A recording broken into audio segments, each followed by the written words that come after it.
So the subject that most mainstream media would rather we never, ever discussed at all is back in the news. Yep, it's immigration, because they can't avoid the fact that on Friday, Saturday and Sunday of last week, approximately 200 people a day crossed the English Channel in small inflatable dinghies. Well, I say small, they're not so small anymore, but I'll come back to that in a moment.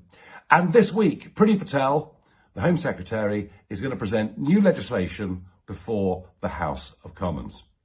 If you thought back in 2016 you were voting in the Brexit referendum to take back control of our borders, and if you believe every time the Home Secretary tells us she's getting tough on immigration and putting in place a firm but fair system, if you believe any of that, my advice to you is please don't, and take whatever you hear in the House of Commons this week with a large pinch of salt. Let's deal to begin with illegal immigration. Last year, I went out into the English Channel. I made those films that I posted here, which showed a large number of small dinghies coming across the Channel, 16 in a boat, 18 in a boat. I predicted when I went out in May that over 5,000 people would come last year. 8,500 came, all of whom have to be housed somewhere. Many are put in 4-star hotels, but increasingly what's happening is companies are buying up properties, subdividing them into 5 or 6 separate living accommodations, and these are now being scattered all over the country.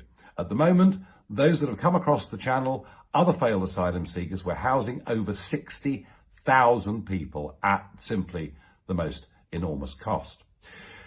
But all the way through this, Priti Patel makes tough statements. You know, we're going to put the RAF in the Channel, we're going to use drones, we're going to do this, we're going to do that, we're going to send people back. None of it ever happens.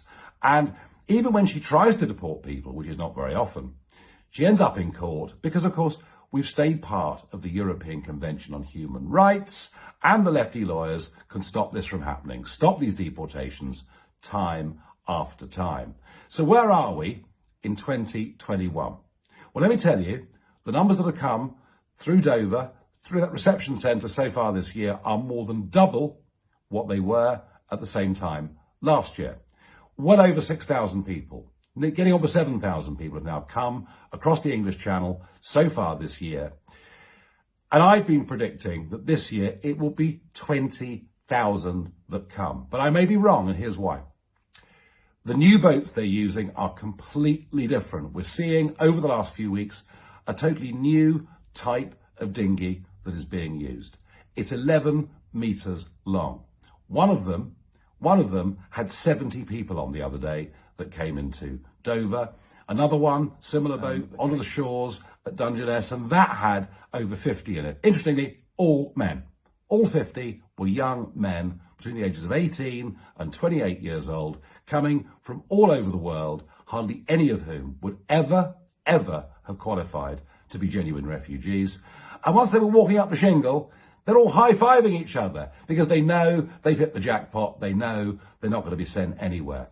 With the advent of these new boats, and if we get a very calm summer and autumn, my guess is it could be well in excess of 20,000 that come this year. Now, Priti's going to tell us this week, in future, those that come could be arrested when they arrive and face up to 4 years in prison. It will never happen because the prisons are full already. And as I've already said, because of the Human Rights Act and the incorporation of the European Convention, it simply won't be allowed to happen. And nothing's going to change. Nothing's going to improve. In fact, the numbers that come are likely to get even bigger. And the only policy is to take the boats under tow, like the Australians did with those boats coming from Indonesia, and take them back to France. But that would take political will. That would take a prime minister backing up a Home Secretary that really wanted to do something. So please don't take anything she says seriously this week. It's the same old, same old. It's as if I talk tough on an issue, the problem will go away. But what virtually nobody seems to have twigged at all is this. I said in 2004, when 8 former communist countries were admitted to the European Union, that it would lead to a massive inflow of people into this country. The Blair government said, oh, no. It'll just be an extra 13,000 a year. Well, we know that large numbers of people came.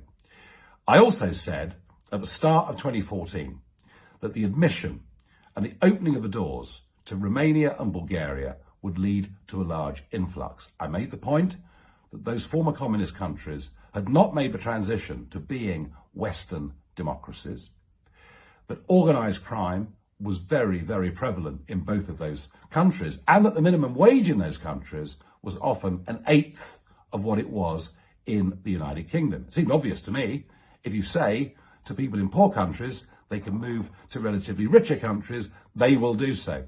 Now, I said at the time that I thought 250,000 would come from Romania alone, and I said that having visited and travelled around Romania.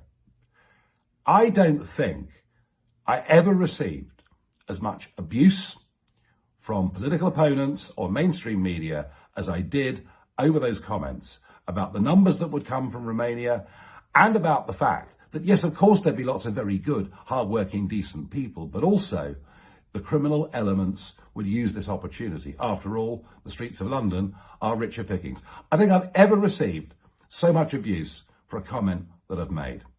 Well, as you know, EU citizens living in the UK have had to register to say that they're here, and the cut-off date finished last week. I was completely wrong about 250,000 coming from Romania. So far, 920,000, yep, we're pushing 1 million from Romania alone have registered. Do you remember that number in the referendum? There were 3 million EU citizens living in Britain. They revised that, if you remember, to 3.7 million. 6 million, over 6 million have registered. So at no point have the government been straight with us.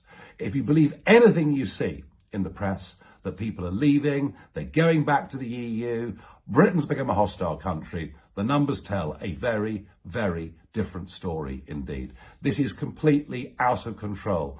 And I wonder, have any of those people who said I was wrong about this, have any of them apologised? No.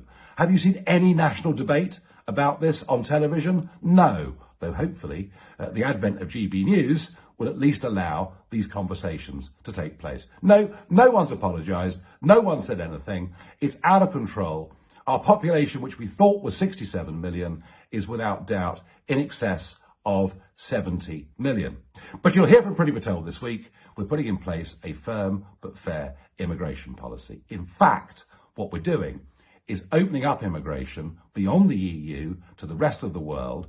We've lowered the qualification barriers for those that come. We've lowered the amount of money people need to earn or be expected to earn to come into the country. And I think we're going to see legal and illegal immigration hit record numbers over the next few years under a Conservative government with a Home Secretary who purports to be tough, a Prime Minister who towards the end of the referendum talked about controlling our borders, promised in the Conservative manifesto that numbers would be reduced, and actually couldn't care less. And I think one of the reasons is so many of the big backers, business backers of the Conservative Party, financial backers of the Conservative Party, frankly want as much cheap labour as they can possibly get.